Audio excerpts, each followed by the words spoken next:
My wife can't get over the fact that she can't have kids. I'm considering divorce. A little backstory about my wife. She was an only kid who had a lonely upbringing. Having children and witnessing them grow up together is thus an essential issue for her, if not the most important problem.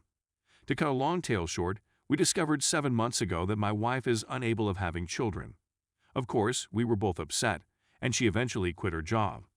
For the first month following receiving this devastating news, she did nothing except grieve and watch Netflix in bed. I brought her meals in bed, began working from home, and offered her my support since it was the least I could do. But now, 7 months later, she's still sobbing and binge-watching Netflix in bed. Every day, I ask her if she needs anything, but all I hear are variations on "leave me alone" or "some quiet."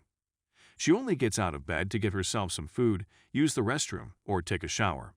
All of the cooking, cleaning, and washing is done by me.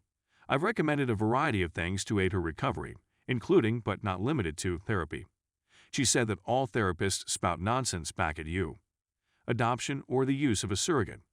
She dismissed both, stating that it didn't seem right to her. She is relocating to her parents' hometown. Moving 100 miles was too much for her. Purchasing a corgi puppy, corgis are her favorite.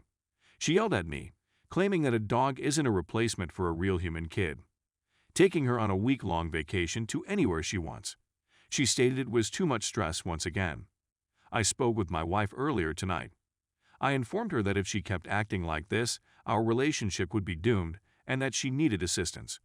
She replied she was okay and thanked me for recommending she get treatment. Don't get me wrong, I adore my wife to the moon and back. I'm doing all I can to assist her, but she refuses and is very delusory. I know she'll be upset if we divorce, but I can't go on living like this for much longer. What can, or should, I do? Update. I sent my wife a brief letter the night after I made my initial article. Thank you /witchywoman420 for the inspiration. That went something like this: dear, name of wife. I adore you beyond words, and all I want in this world is for you to be happy. I recognize that as a male, I probably have no concept how terrible your anguish is. I'm doing all I can to assist you, but your refusal to assist yourself is straining our marriage. I honestly cannot live like this for much longer, and our marriage is in risk if you do not make an attempt to improve. However, I want us to get over this hump and start moving in the correct direction. I'm available to speak anytime you are. With all my heart, I went to bed after placing the note on top of her laptop. The following morning, March 16th, I awoke a little earlier than normal to prepare her favorite breakfast: blueberry pancakes, bacon, scrambled eggs, and freshly squeezed orange juice. I noticed her reading my letter as I came into her bedroom with her dinner. When she saw me, she dropped the letter, sprang out of bed, flung herself into my arms, and began weeping. Cry all the way to Niagara Falls. I grabbed her even harder, telling her, "I love you so much," and began weeping as well. I honestly don't know how long we stood there sobbing and hugged one another. It might have been 10 minutes or an hour. I didn't care. She assured me she would go to counseling once she stopped weeping. You have no idea how excited and delighted I felt when I heard those words, Reddit. She then requested if we could travel to Japan because, in her words, I need to get out of this place for a while and get some fresh air. I was extremely proud of her for taking the effort to organize our vacation. She's always been a meticulous, organized person, and as she booked the tickets and accommodations, I saw the same spark in her eyes that had made me fall in love with her 8 years ago. We had just completed packing for the vacation when she fell asleep with the tiniest of grins on her face. We have a 5 a.m. Uber to catch, a vacation to enjoy, and therapy and dog shopping appointments scheduled for when we return. We're not quite out of the woods yet, but we can see the light at the end of the tunnel. Story 2. A little history: my girlfriend and I are 30 years old and 31 years old, respectively. We've been together for about a year.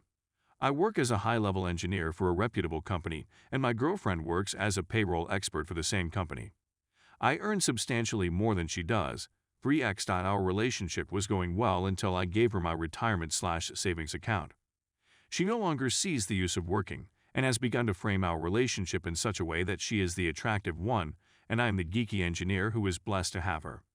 When we first met, she was all about doing things her own way, ultimately creating her own firm in sourcing and recruitment with her sister. She now makes light of driving a Range Rover, wearing Lululemon, and going to yoga. We were talking about this trophy wife thing again, and she said that I was geeky back in the day, but she was quite popular. I told her she isn't a trophy wife, that she is pretty, but there isn't much of a difference between us.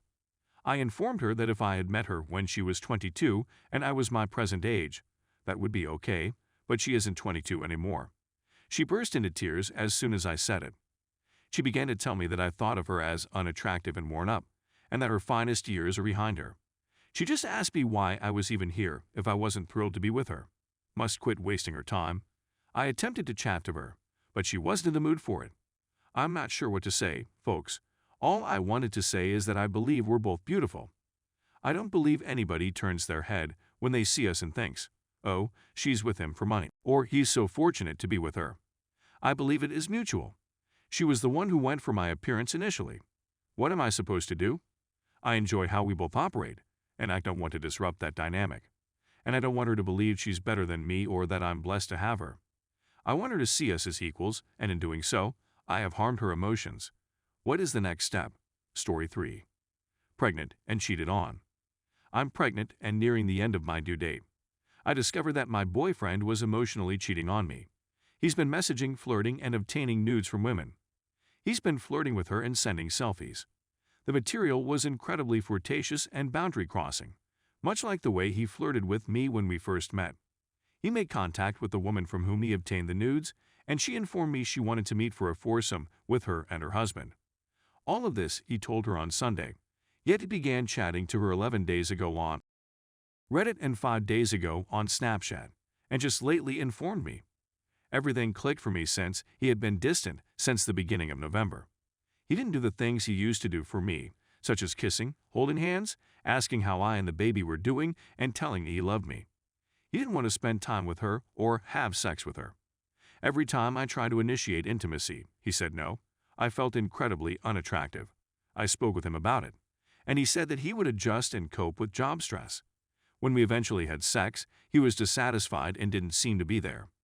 He seemed to be thinking about this lady while utilizing my body. He revealed during the battle that he had recently been dissatisfied with the relationship, but he didn't bother talking to me. I've been an emotional disaster and in a lot of pain. I'm not sure what I did to acquire this when pregnant with his kid. The emotional infidelity occurred 2 years ago with our best friend, and I was upset at the time, but I never realized how much it impacted me. I dug it up and let it go. It began again this summer. He was devoting his focus and time to another woman whom he referred to as a friend. He claimed to be assisting her through a tough time since her boyfriend had broken up with her because she was pregnant, and he advised her to abort the child. We were both pregnant at the same time. I thought he was ignoring me, so I became enraged and told him it was either her or me. Before that occurrence, I gave her a chance, and when I met her, I could see she was into him, as he was into her. By the way she didn't bother getting to know me, and by the way they kept eye contact and chatted as if no one else was in the room existed save them. I told her she was bothering me and that he should cut her off. It resulted in a few days of bickering until he deleted her. While apologizing for the current occurrence, he denies, gaslights, deflects, and victimizes himself. He claims he hasn't cheated since he's been making friends or any other reason he can think of. He goes down on his knees and pretends to weep, but there are no tears or guilt in his eyes. I'm baffled as to how a guy could do this to his pregnant wife. I'm looking for guidance, particularly from ladies and guys who have been through this.